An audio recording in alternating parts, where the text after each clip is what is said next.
আসসালামু আলাইকুম। এই যে দেখেন ঝিঙ্গাগুলা খেয়ে খেয়ে চলে গেছে। যেগুলো পলি প্যাক করে দিছিলাম ভালোই আছে মার্শাল্লাহ, ছোট ছোট সবগুলো। ভাবছিলাম যে এগুলোও পলি করে দিব, তার আগে খেয়ে চলে গেছে। এই যে এগুলো পলি করে দিয়েছি, খাওয়ার মতো উপযোগী।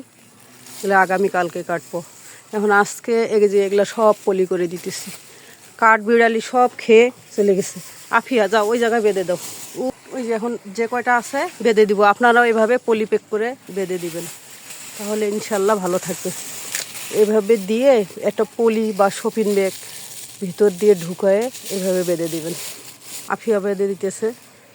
যে কি যে কষ্ট এই গাছের যত্ন নেওয়া, সেগুলো যদি আবার খেয়ে যায় তাহলে কত মনটা খারাপ হয়। দেখেন না, প্রত্যেকটা জালি এভাবে যদি খেয়ে যায়, ছোটোতেই বেঁধে দিবেন, তাহলে না আর খাবে না। এই যে আমার মতো ওই যে ওই জায়গায় কতগুলা খেয়ে গেছে, ওই যে ওই জায়গায় দেখছেন। এগুলো শুধু না বেঁধে দেওয়ার কারণে।